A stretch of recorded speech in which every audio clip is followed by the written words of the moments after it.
Our opposition, on the other hand, has long ago run out of ideas. All Hillary Clinton has to offer is more of the same: more taxes, more regulations, more bureaucrats, more restrictions on American energy and on American production. More of that. If you were a foreign power looking to weaken America, you couldn't do better than Hillary Clinton's economic agenda. Republicans who would rather take their chances with anybody other than Donald Trump in the White House have been making noise for months about having somebody else, anybody else, on the November ballot. They have seemingly tried everybody they could think of, say for scouring grave sites and looking to reanimate great conservatives of the past. They aren't overly thrilled with a libertarian who has smoked his fair share of marijuana joints, not excited with a candidate who would seemingly seek to cover America in plants and trees, though one has to admit that a well-tended forest would have a lot greater positive impact on the planet than some of the various governmental buildings in D.C. and across America. And they couldn't seem to get any of the major players to step out onto the stage in Cleveland and disrupt the proceedings. So here we are, finally, with what would seem to be a logical alternative for diehard Republicans. Or so some would have us believe. Because with all respect to the newest guy in the race, you're not serious, are you? And you will have a chance to drop your opinions on this and other stories as well. You get on the line right now at 1-877-Newsmax, 1-877-639-7629. We'll get to your calls here momentarily. Our guest, once being tabbed as an alternative, former Libertarian vice presidential candidate, now an unabashed and vociferous supporter of Donald Trump, and the author of the new book, Angry White Male: How the Donald Trump Phenomenon is Changing America and What We Can All Do to Save the Middle Class. Welcome back, Wayne Allyn Root, to the Hard Line. All right, Wayne, let's go ahead and get to work. Here we are now. Evan McMullin, the Chief Policy Director for Republicans in the U.S. House of Representatives, launching an independent conservative bid for president. I can already see the smile on your face. Are you like so many others going, really, this is the best you can do?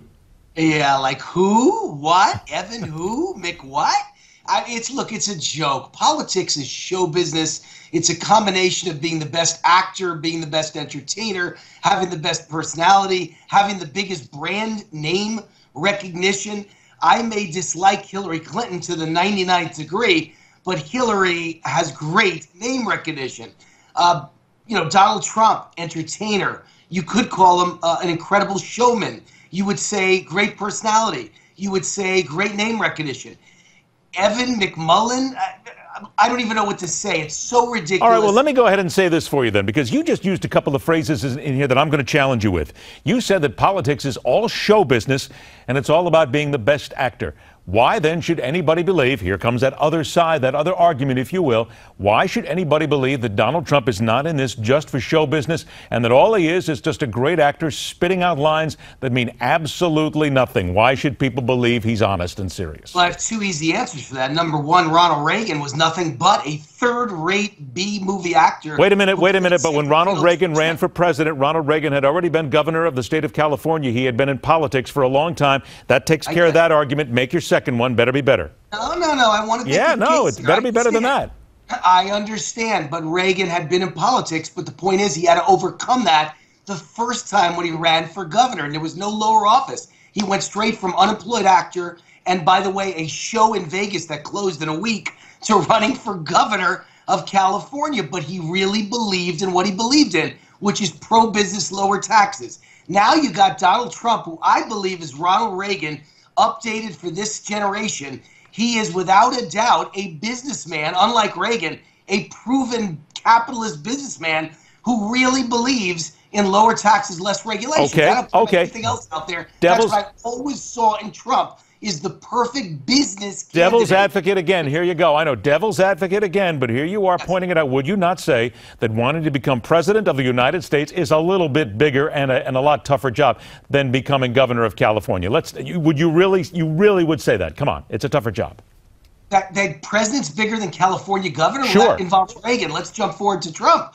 Is being president more difficult than building a $10 billion empire? I don't think so. I think Trump is the perfect guy with the perfect background for the job. And I feel like today made me look real smart from a year ago. I said from a year ago, he'd fight for lower taxes, less regulations, kill Obamacare, kill the estate tax, okay, drop the corporate income tax lower. All the things I ever said Trump would stand for, he came out and stood for today. Then let's get on that. He wants to overhaul the income tax proposal that he unveiled during the Republican primary. Get it? In his speech today, he said he wants to simplify the tax code. I'm going to ask you a question on this. Here's what he said. Our current tax code is so burdensome and so complex that we waste 9 billion hours a year in tax code compliance. My plan will reduce the current number of brackets from 7 to 3 and dramatically streamline the process.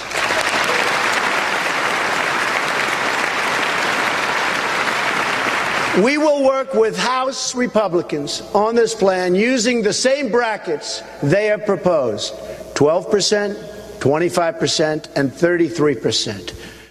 Now, isn't this what Donald Trump should spend more of his time doing? Because Hillary Clinton fired back today. She said it's nothing more than trickle-down economics. He's going to give large tax breaks for the rich. But the Democrats' plan, authored by Hillary Clinton, has us spending trillions of dollars and still doesn't look at how we're going to make up these shortfalls. Wayne, isn't it fair? Donald Trump needs to stay on this, hammer on this, stop playing games with other stupid little side issues here, because this is the one that the American people want to hear about.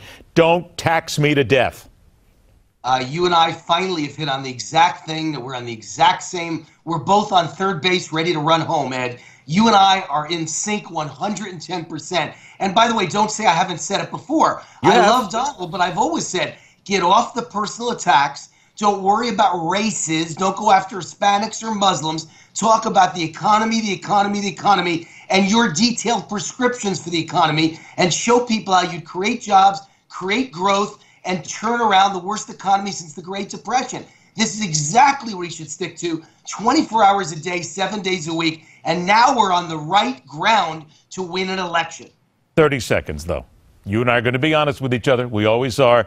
Come on, Wayne. You know Donald Trump. He's not going to be able to stay just on this message. He has a tendency to stray all the time, and that's what you've got to fear. Be honest. He does. I am honest. He does. It's not stray. He is who he is. He likes to have fun. He likes, if he gets attacked, to attack back. We'll all have to learn to live with that. But these policies are fabulous. No conservative in America could read Donald Trump's economic plan and say they need Evan who? It's crazy. Or say they'll vote for Hillary? You got to be crazy. This is your guy. If you're a true fiscal conservative, this plan is heaven sent. It's Reagan too. There you go. Although some people that we've spoken to who worship at the altar of Ronald Reagan don't share your exact commentary there. But we're going to save that for another time because we're all out of time. The book, once again, is Angry White Male: How the Donald Trump Phenomenon is Changing America and What We Can All Do to Save the Middle Class. Wayne Allyn Root, always a pleasure, my friend. Thanks for joining us. Thanks, Ed. God bless. Hey, let's not be angry now. 1-877 Newsmax. Let's get to the phone calls here. We got a couple of minutes to squeeze them in. Rich is in White Plains, New York. Rich, good to talk to you again. You think Donald Trump is crazy. You're not going to be on a lot of Christmas lists for a lot of people out there when you say that, but go ahead. You get your piece. Well, Ed, what I find, and if I could say this with as much enthusiasm as the guest you just had, I find it incredible that somebody who was the Libertarian vice presidential candidate showing this much enthusiasm for a proven liar. Okay, at least Gary Johnson, I can believe when he says what he says and what he will do as president. I don't believe anything Donald Trump says. I believe that there are some people out there who share your opinion. However, as I noted, Christmas lists will not be from some people, especially like our next guest. Thanks a lot for joining us, Rich. Here's Deborah from Michigan. Deborah, you think that Donald Trump is our last hope. 30 seconds. Explain why. Donald Trump is our last great hope. Main Street America is dead.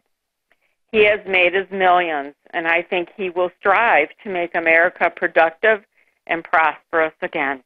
Okay, we appreciate your call. Thanks a lot. David is in Philadelphia. David, you believe Donald Trump is best for the economy? I'll give you 30 seconds. Tell us why.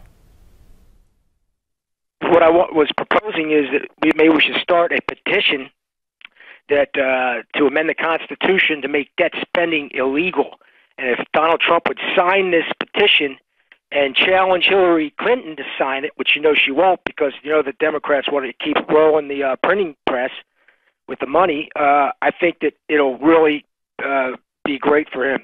All right. We appreciate the call. Thanks so much. By the way, we're out of time right now. We'll grab some more calls next time. We'll give you a shot. Stay on the line. By the way, if you watch Newsmax TV on Direct TV, don't forget, we're going to be moving our primetime shows to Channel 366 in another week. You can begin watching us there now. Check us out on Channel 366. If you're Comcast and Time Warner cable customers, you can now catch us nightly on JLTV. Check your local listings, and we are there. Up next, the raw video everybody is talking about. And one follower of a certain candidate is certainly being asked to explain a lot of what goes on in this video. We'll talk about that. We'll take more of your phone calls when we come back right here on The Hard Line. Stay with us.